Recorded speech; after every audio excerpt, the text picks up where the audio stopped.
पुण्य का पावन को उपदेश अनेक जन्मों में प्राप्त हुए असंख्य संबंधियों की ओर से ममता हटाकर उन्हें आत्मस्वरूप परमात्मा से ही संतोष प्राप्त करने का आदेश। पुण्य और पावन को निर्वाण पद की प्राप्ति, तृष्णा और विषय चिंतन के त्याग से मन के क्षीण हो जाने पर परम पद की प्राप्ति का कथन। पुण्य कहते हैं, पुण्य पुत्र है एक सन्यासी का, वो दोनों खत्म हो गए। पावन भी पुत्र है, 2 पुत्र हैं, मुनि कुमार हैं। बंधु, मित्र, पुत्र, स्नेह, द्वेष तथा मोह दशा रूप रोग से युक्त जो प्रपंच है, यह अपने नाम मात्र से विस्तार को प्राप्त हो रहे हैं। वस्तु दृष्टया इनकी सत्ता नहीं है।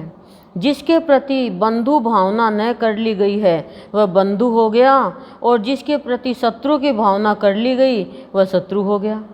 परंतु सभी शरीर में अभिन्न रूप से विद्यमान जो सर्वव्यापी आत्मा है, उस एक में ही यह बंधु है, यह शत्रु है। आत्मा ही है वो भी, बस तुमने भावना कर ली। ऐसी कल्पना कैसे हो सकती है? वत्स, यह शरीर रक्त मांस और हड्डियों का समूह है, अस्थियों का पंजर है। इससे भिन्न मैं कौन हूँ, इसका तुम स्वयं अपने चित्त से विचार करो। पारमार्थिक दृष्टि से देखने पर न तुम कोई हो और न मैं कोई हूँ। मतलब पारमार्थिक दृष्टि जब ले लेगा प्राणी तो फिर ज्ञान हो जाएगा कि न मैं कुछ हूँ न तुम कोई हो। यह पुण्य है, यह पावन है इत्यादि कल्पनाओं के रूप में मिथ्या ज्ञान ही नृत्य कर रहा है, झूठा ज्ञान ही नाच रहा है। यदि तुम आत्मा से भिन्न कोई लिंग शरीर ही हो तो बताओ, बीते हुए दूसरे अनेक जन्मों में जो तुम्हारे बंधु और धन वैभव नष्ट हो गए हैं, उनके लिए भी शोक क्यों नहीं करते? वो अपने माता पिता का शोक कर रहे हैं तो करें, फिर पता नहीं कितने माता पिता हो गए उनके भी शोक करो। सुंदर फूलों से सुशोभित वनस्थलियों में तुम्हारे बहुत से बंधु मृग योनियों में मृग शरीर धारण करके रहे हैं, उनके लिए तुम्हें शोक क्यों नहीं हो रहा? वत्स, इसी जम्बू द्वीप में तुम पहले अन्य बहुत सी योनियों में सैकड़ों हजारों बार जन्म ले चुके हो। मैं तत्व ज्ञान से शुद्ध हुई सूक्ष्म बुद्धि के द्वारा तुम्हारे और अपने पूर्व जन्म के वासना क्रम को देख रहा हूँ। मेरी भी बहुत सी योनियाँ अनेक बार बीत चुकी है। उन मोह मंथर यानी अज्ञान से जड़ीभूत अतीत योनियों को आज मैं तत्व ज्ञान से उदित हुई सूक्ष्म दृष्टि के द्वारा देखता और स्मरण करता हूँ।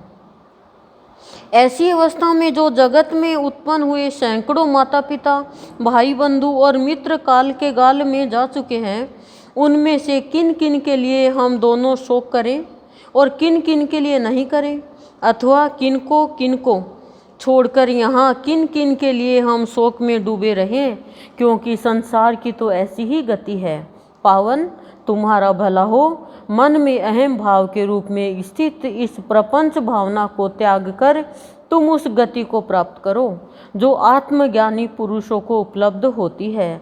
वत्स, तुम शांत चित्त होकर आत्मा का, अपने आप का जो भाव और अभाव यानी उत्पत्ति और विनाश से मुक्त तथा जरा और मृत्यु से रहित है, स्मरण करो। मन में मूढ़ता न लाओ। उत्तम बुद्धि वाले पावन, न तुम्हें दुख है, न तुम्हारा जन्म हुआ है, न तुम्हारी कोई माता है और न पिता ही है। तुम केवल शुद्ध बुद्ध आत्मा हो, दूसरे कोई और नहीं हो। जैसे रात होने पर दीपक सनिधि मात्र से प्रकाश के कर्ता होते हुए भी व्यापार शून्य होने के कारण अकर्ता ही है, उसी प्रकार तत्वज्ञानी पुरुष कर्तापन के अभिमान से रहित होने के कारण लोक व्यवहार की स्थिति में कर्ता होकर भी अकर्ता ही है। वत्स, जो समस्त ऐष्णाओं के कलंक से रहित यानी इच्छाओं के कलंक से रहित एवं मननशील है तथा जिनका हृदय कमल में स्वस्थ आत्मस्वरूप से साक्षात्कार किया गया है, उस आत्मा के द्वारा अपने भीतर के संपूर्ण संसार भ्रम को मिटाकर अवशिष्ट हुए यानी बचे हुए उस भाव स्वरूप आत्मा यानी पर ब्रह्म परमात्मा से ही संतोष प्राप्त करो।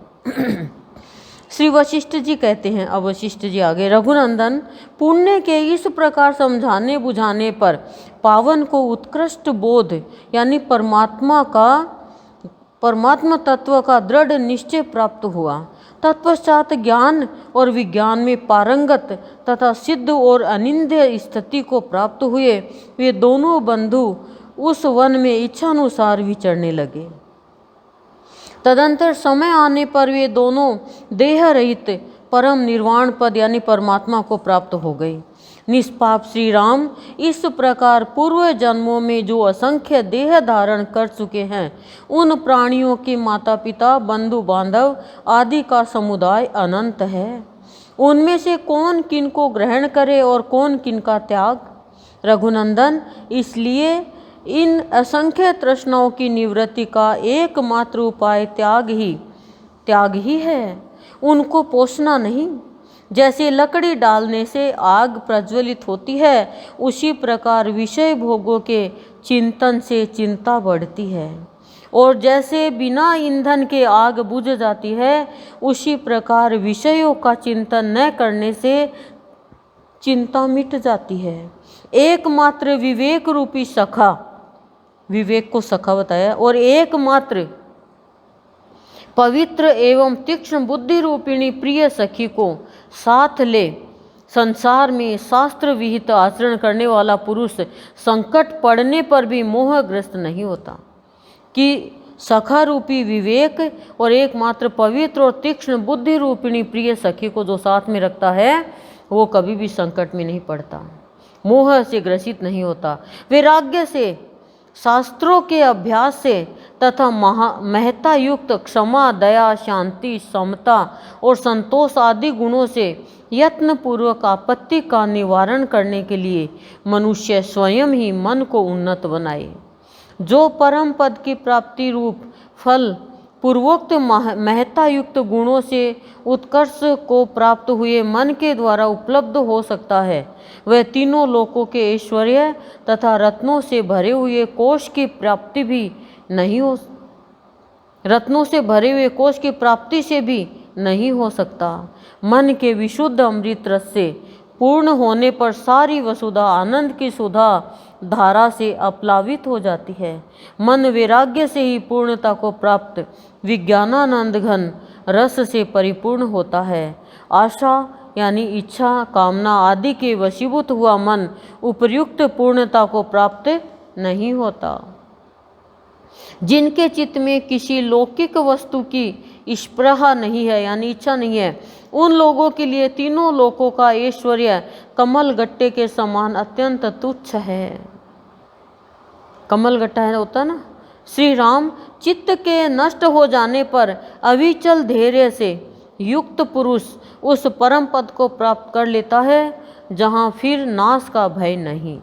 सर्ग 20 से 21 पूरा हुआ। ओम शांति शांति प्रशांति।